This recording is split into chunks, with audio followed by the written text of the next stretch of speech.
Hello বন্ধুরা, curious and creative mind চ্যানেলে তোমাদের সবাইকে সুস্বাগতম জানাই।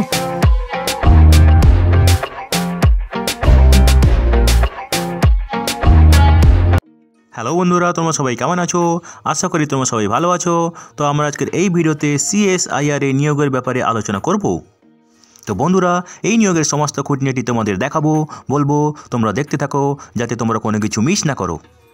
তো বন্ধুরা দেখো, এই নিয়োগের অ্যাডভার্টাইজমেন্ট নম্বর হলো E-1/RC/2023-1 এবং এখানে section officer general FNA SNP এবং assistant section officer general FNA SNP নিয়োগ করা হবে এবং এগুলো হবে ডিরেক্ট রিক্রুটমেন্ট, ঠিক আছে। এবং এই নিয়োগের জন্য একটা পরীক্ষা হবে যেটা হচ্ছে কম্বাইন্ড অ্যাডমিনিস্ট্রেটিভ সার্ভিসেস এক্সামিনেশন 2023, সংক্ষেপে CAAC 2023, ঠিক আছে। তো বন্ধুরা দেখো, এখানে অ্যাপ্লিকেশান শুরু হয়ে গেছে, অনলাইন অ্যাপ্লিকেশান ডিসেম্বরের 8 তারিখ থেকে, ঠিক আছে। এবং last date of submission of online application form হচ্ছে জানুয়ারির 1 তারিখ, ঠিক আছে, বিকেল সন্ধ্যা 5টা পর্যন্ত, ঠিক আছে।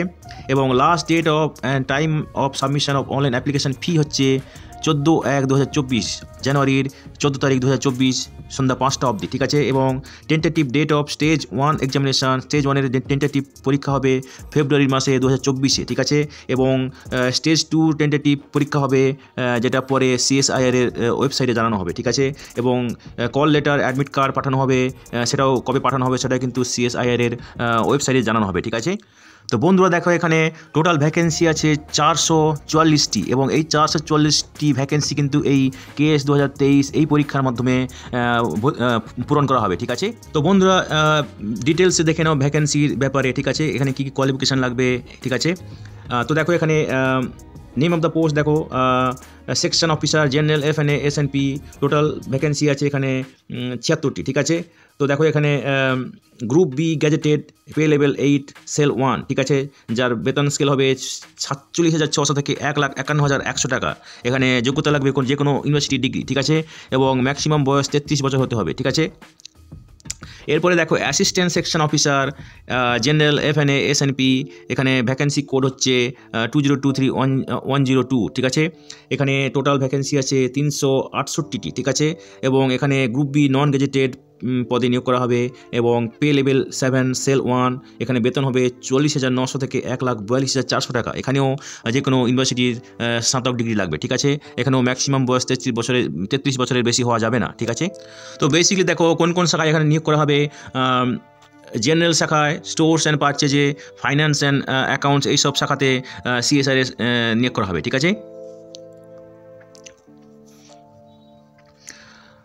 তো বন্ধুরা দেখো, তোমরা যখন অনলাইনে আবেদন করবে তোমাদেরকে মেনশন করতে হবে তোমরা সেকশন অফিসার অথবা অ্যাসিস্ট্যান্ট সেকশন অফিসারের জন্য আবেদন করছো এবং তারপরে কোন ক্যাডারের জন্য আবেদন করছো, যেটা হলো general, finance and accounts, stores and purchase, এই সবগুলো কিন্তু তোমাদেরকে অনলাইন অ্যাপ্লিকেশনে উল্লেখ করতে হবে, ঠিক আছে। তো বন্ধুরা দেখো, এখানে ভ্যাকেন্সি ডিটেলসে সেকশন অফিসার, এখানে টোটাল জেনারেল এর ক্ষেত্রে টোটাল আছে 28টি, তার মধ্যে SCর জন্য 4টি, ST 2টি, OBC 7টি, EWS 2টি এবং জেনারেল ক্যাটাগরির জন্য 13টি। ফাইন্যান্স অ্যান্ড অ্যাকাউন্টসের ক্ষেত্রে আছে 26টি, SC 3টি, ST 1টি, OBC 7টি, EWS 2টি এবং জেনারেল 13টি। স্টোরস অ্যান্ড পারচেজ এখানে আছে 22টি, ঠিক আছে, 3টি SC, 1টি ST, OBC 5টি, EWS 2টি এবং আনরিজার্ভ 11টি, ঠিক আছে। এবারে বন্ধুরা দেখো, অ্যাসিস্ট্যান্ট সেকশন অফিসার, এখানে টোটাল ভ্যাকেন্সি আছে 368টি, ঠিক আছে। তার মধ্যে SCর জন্য 54টি, STর জন্য 26টি, OBCর জন্য 102টি, EWS 35টি এবং জেনারেল ক্যাটাগরির জন্য 151টি, ঠিক আছে। এবং এখানে ASO জেনারেলের জন্য আছে 237টি, ASO FNA ফাইন্যান্স অ্যান্ড অ্যাকাউন্টসে আছে 83টি এবং স্টোর অ্যান্ড পারচেজে আছে 48টি ভ্যাকেন্সি, ঠিক আছে। তো বন্ধুরা দেখো, এখানে 444টি ভ্যাকেন্সির মধ্যে 19টি ভ্যাকেন্সি রিজার্ভ করা আছে পারসনস উইথ বেঞ্চমার্ক ডিসেবিলিটি, যাদের 40% কম থাকে, ঠিক আছে। তো বন্ধুরা দেখো, এখানে অ্যাপ্লিকেশন ফি আছে যেটা হচ্ছে 500 টাকা জেনারেল, OBC এবং EWS ক্যাটাগরির জন্য, এবং যারা SC ST PWBD ex serviceman CSIR departmental candidate তাদেরকে কোনো ফি দিতে হবে না, ঠিক আছে।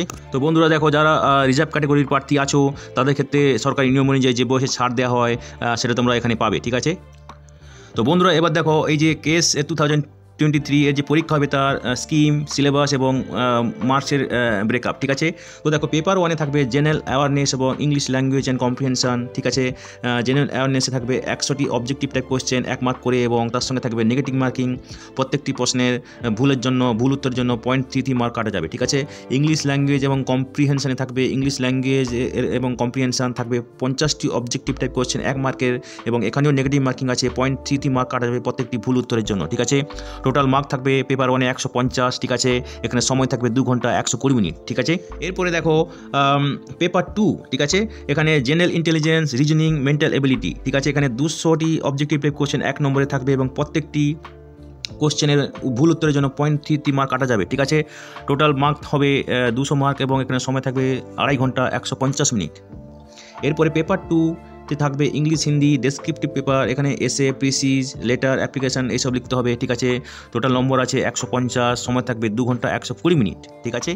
এবারে দেখো এখানে ইন্টারভিউ আছে। ইন্টারভিউতে 100 মার্ক থাকবে for the post of section officer, ঠিক আছে। সেকশন অফিসারের পদে যারা আবেদন করবে তাদের ক্ষেত্রে 100 মার্কের ইন্টারভিউ আছে, ঠিক আছে। এবারে দেখো সিপিটি, কম্পিউটার প্রফিসিয়েন্সি টেস্ট। এখানে 100 মার্ক থাকবে যারা অ্যাসিস্ট্যান্ট সেকশন অফিসার পদে আবেদন করবে, ঠিক আছে। তো বন্ধুরা দেখো পেপার 1, পেপার 2 এবং পেপার 3 এই 3টি পেপার কিন্তু সেকশন অফিসার এবং অ্যাসিস্ট্যান্ট সেকশন অফিসার দুজনের ক্ষেত্রেই থাকবে, ঠিক আছে। তো বন্ধুরা দেখো শুধুমাত্র সেকশন অফিসারের ক্ষেত্রে যারা মিনিমাম থ্রেশহোল্ড মার্ক পাবে 350-এর মধ্যে পেপার 1 এবং পেপার 2-তে তাদেরকে কিন্তু পেপার 3 জন্য ডাকা হবে, ঠিক আছে। এই মিনিমাম থ্রেশহোল্ড মার্কটা কিন্তু CSIR এর কর্তৃপক্ষ ডিসাইড করবে, ঠিক আছে। তো দেখো এখানে পেপার 1, পেপার 2 এবং পেপার 3-তে যারা মিনিমাম থ্রেশহোল্ড মার্ক পাবে তাদেরকে যেটা হচ্ছে 500 মার্ক, তাদেরকে ইন্টারভিউতে ডাকা হবে। ইন্টারভিউর জন্য আছে 100 মার্ক, ঠিক আছে। তাহলে সেকশন অফিসারের জন্য টোটাল মার্ক হচ্ছে 600, ঠিক আছে। এই 600-র মধ্যে যারা মিনিমাম থ্রেশহোল্ড মার্ক পাবে তাদেরকে কিন্তু ফাইনাল লিস্টে নাম যাবে, ঠিক আছে। এবারে দেখো যারা অ্যাসিস্ট্যান্ট সেকশন অফিসার পদে আবেদন করবে তাদের ক্ষেত্রে মিনিমাম থ্রেশহোল্ড মার্ক পেতে হবে 350-এর মধ্যে এবং যেই থ্রেশহোল্ড মার্কটা কর্তৃপক্ষ ডিসাইড করবে এবং তাদেরকে কম্পিউটার কল ফর পেপার 3, ঠিক আছে, এবং কম্পিউটার প্রফিসিয়েন্সি টেস্ট এই দুটোর ক্ষেত্রে তাদেরকে ডাকা হবে, ঠিক আছে।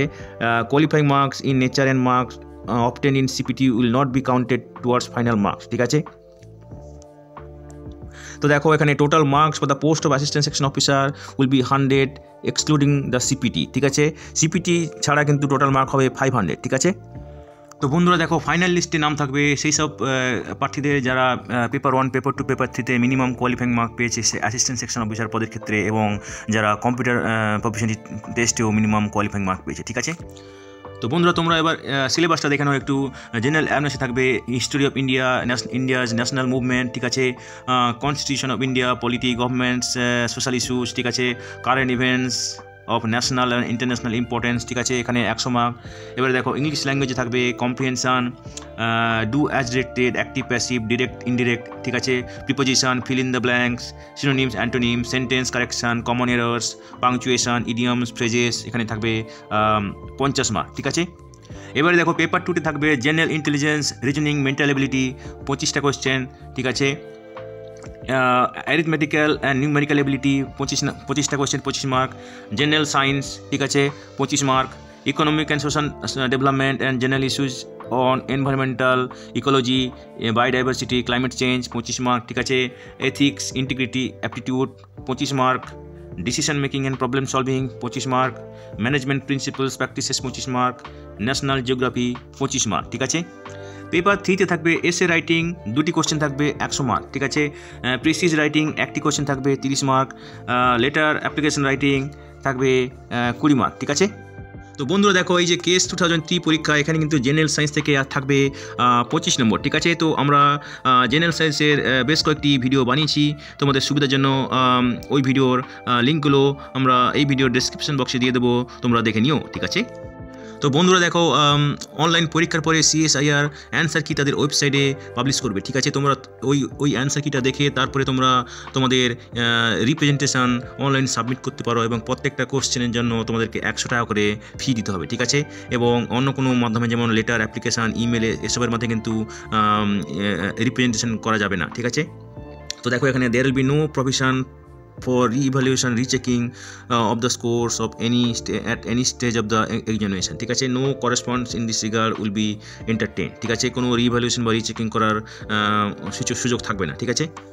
তো বন্ধুরা দেখো রিসলিউশন কেস সেকশন অফিসারদের ক্ষেত্রে, ঠিক আছে, অবশ্যই যারা 3টে পেপারে মিলে সবথেকে হাইয়েস্ট পেয়েছে তাদেরকেই উপরের দিকে রাখা হবে, ঠিক আছে। এবার দেখো candidates with less negative marks applicable in pages have been consider for preparation merit will be placed higher, ঠিক আছে। যারা কম নেগেটিভ মার্ক পেয়েছে তাদেরকে বেশি উপরে রাখা হবে, ঠিক আছে। যাদের বয়স বেশি তাদেরকে বেশি প্রাধান্য দেওয়া হবে, ঠিক আছে। যারা এসেনশিয়াল ডিগ্রি অনেক কম বয়সে পেয়েছে তাদেরকে বেশি প্রাধান্য দেওয়া হবে তারপরে, ঠিক আছে। এরপরে দেওয়া হবে আলফাবেটিক্যাল অর্ডার অনুযায়ী, ঠিক আছে। তো একই সিনারিও হবে অ্যাসিস্ট্যান্ট অফিসার সেকশন অফিসারের ক্ষেত্রে, ঠিক আছে। তো বন্ধুরা দেখো এখানে পরীক্ষা সেন্টার কোথায় হবে এখানে, তো দেখো পেপার 1 পেপার 2 এখানে হবে আহমেদাবাদ, বেঙ্গালুরু, ঠিক আছে। তারপরে দেখো ভোপাল, চণ্ডীগড়, ধানবাদ, দিল্লি, হায়দ্রাবাদ, জম্মু, কলকাতা, নাগপুর, তিরুবনন্তপুরম, ভুবনেশ্বর, চেন্নাই, দেহরাদুন, গুয়াহাটি, জয়পুর, জামশেদপুর, লখনউ, ঠিক আছে। তো এখানে কলকাতাতে সেন্টার আছে, ঠিক আছে। এবারে দেখো পেপার 3 পরীক্ষা স্টেজ 2 এখানে বেঙ্গালুরু, চণ্ডীগড়, দিল্লি, কলকাতাতে আছে, ঠিক আছে। পুনে, গুয়াহাটি, ভোপাল, চেন্নাই, হায়দ্রাবাদ, লখনউ, জামশেদপুর, ঠিক আছে। এইসব জায়গাগুলোতে স্টেজ পেপার 2 স্টেজ 2 পেপার 3 হবে, ঠিক আছে। স্টেজ 2 পেপার 3 এর পরীক্ষা হবে, ঠিক আছে। তো দেখো তোমরা বেতন ছাড়া আর কি বেনিফিট পাবে এখানে, ডিয়ারনেস অ্যালাউন্স পাবে, হাউস রেন্ট অ্যালাউন্স পাবে, ট্রান্সপোর্ট অ্যালাউন্স পাবে, ঠিক আছে। অ্যাট সেন্ট্রাল গভর্নমেন্ট রেট অনুযায়ী তোমরা পাবে এইসব, ঠিক আছে। এছাড়াও তোমরা পাবে medical expenses, leave, travel concession, house building advance, এইসবগুলো কিন্তু পাবে, ঠিক আছে। The post will be govern by new pension system applicable, ঠিক আছে। মানে 2004-এর যে নিউ পেনশন স্কিম চালু হয়েছে তাই অনুযায়ী কিন্তু পেনশন পাবে, ঠিক আছে। তো বন্ধুরা দেখো যারা গভর্নমেন্টের বিভিন্ন অফিসে তোমরা কাজ করছো তোমাদেরকে কিন্তু NOC, no objection certificate provide করতে হবে, ঠিক আছে। তো বন্ধুরা দেখো তোমাদের কল লেটার তোমাদেরকে ডাউনলোড করতে হবে সিএসআইআর এর ওয়েবসাইটে গিয়ে, এবং সেজন্য তোমরা ইমেল অথবা SMS মারফত সিএসআইআর থেকে ইন্টিমেশন পাবে, ঠিক আছে। তো বন্ধুরা দেখো তোমাদেরকে এই কল লেটার ডাউনলোড করার জন্য তোমাদের লাগবে রেজিস্ট্রেশন নাম্বার অথবা রোল নাম্বার এবং পাসওয়ার্ড অথবা ডেট অফ বার্থ, ঠিক আছে। তো তোমরা যখন অনলাইন অ্যাপ্লিকেশন করবে তখন তোমাদের রেজিস্ট্রেশন নাম্বার বা রোল নাম্বারটা তোমরা কোথাও লিখে রাখবে যাতে তোমরা ভবিষ্যতে ইউজ করতে পারো সেটা, ঠিক আছে। তো বন্ধুরা দেখো পরীক্ষা হলে তোমাদেরকে কল লেটার সঙ্গে নিয়ে যেতে হবে, তার সঙ্গে কোনো ভ্যালিড ফটো আইডি যেমন voter card, Aadhaar card, driving licence, bank passbook, ঠিক আছে, যার উপরে ফটোগ্রাফ আছে সেগুলো তোমাদেরকে নিয়ে যেতে হবে, ঠিক আছে। তো বন্ধুরা দেখো পরীক্ষা চলাকালীন পরীক্ষা এবং এই রিক্রুটমেন্ট প্রসেসে যে কোনো স্টেজে কিন্তু বায়োমেট্রিক ডাটা যেমন থাম্বনেল ইমপ্রেশন এবং ফটো তোলা হতে পারে যাতে প্রার্থীর আইডেন্টিটি সঠিকভাবে পাওয়া যেতে যায়, ঠিক আছে। যদি তোমরা কেউ ভুলভাল নাম দিয়ে অন্য কাউকে পরীক্ষা দিতে পাঠাও তাহলে কিন্তু সেটা আইনত দণ্ডনীয়, ঠিক আছে।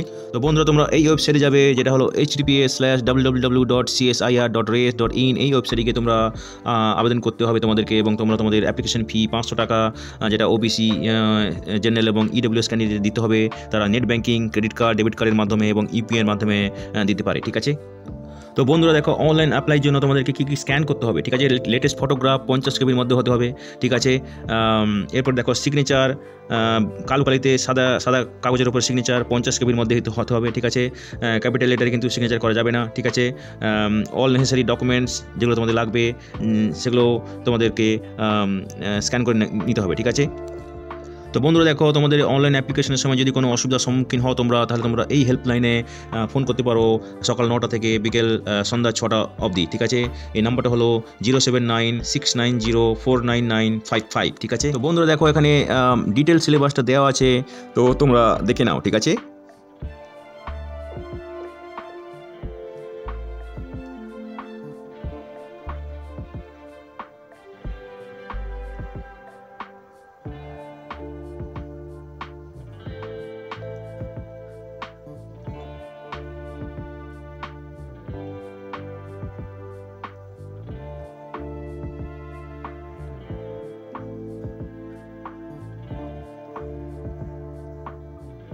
তো তো বন্ধুরা দেখো যারা SC ST আছো তাদেরকে এই ফর্মটা কিন্তু তোমাদের অ্যাপ্লিকেশনের সঙ্গে সাবমিট করতে হবে, ঠিক আছে। এবার দেখো যারা OBC ক্যান্ডিডেট আছো তাদেরকে এই ফর্মটা কিন্তু সাবমিট করতে হবে তোমাদের অ্যাপ্লিকেশনের সঙ্গে, ঠিক আছে। তো দেখো OBC ক্যান্ডিডেটদের এই ফর্মটা কিন্তু সাবমিট করতে হবে আগের ফর্মটার সঙ্গেও, ঠিক আছে। তো দেখো যারা EWS ক্যান্ডিডেট আছো তাদেরকে এই ফর্মটা কিন্তু সাবমিট করতে হবে তোমাদের অ্যাপ্লিকেশনের সঙ্গে, ঠিক আছে। যারা PWBD ক্যাটাগরিতে আবেদন করবে তাদেরকে এই ফর্মটা কিন্তু ফিল আপ করে তোমাদের অ্যাপ্লিকেশনের সঙ্গে সাবমিট করতে হবে, ঠিক আছে। তো বন্ধুরা দেখো যারা PWBD ক্যান্ডিডেট আছো তারা যদি কাউকে নিজের জন্য নিজের লেখার জন্য নিতে চাও তাদেরকে ক্ষেত্রে এই যে ফর্মটা আছে এটা কিন্তু ফিল আপ করে সাবমিট করতে হবে, ঠিক আছে। তো বন্ধুরা আজকের এই ভিডিওতে আমরা যে কাজের খবরটা নিয়ে আলোচনা করলাম আশা করি সেটা তোমাদের কাজে লাগবে। তোমরা যারা আবেদন করতে ইচ্ছুক তোমরা এলিজিবল নাকি সেটা চেক করে সমস্ত কিছু ডকুমেন্ট জোগাড় করে শেষ তারিখের আগে আবেদন করে দিও, ঠিক আছে। তো বন্ধুরা পাশে থেকো, দেখতে থেকো, আর ভিডিওটি ভালো লাগলে তবে একটা লাইক দেবে আর ভিডিওটি তোমাদের জানাশোনাদের সঙ্গে অবশ্যই শেয়ার করবে। আর নতুন ভিউয়ার্সরা অবশ্যই আমাদের চ্যানেলটিকে সাবস্ক্রাইব করে রাখবে যাতে করে তোমরা এই ধরনের নতুন নতুন কাজের খবর নিয়মিতভাবে পেয়ে যেতে পারো। তো বন্ধুরা ভালো থাকবে, সুস্থ থাকবে, দেখা হবে তাহলে পরের ভিডিওতে আবার।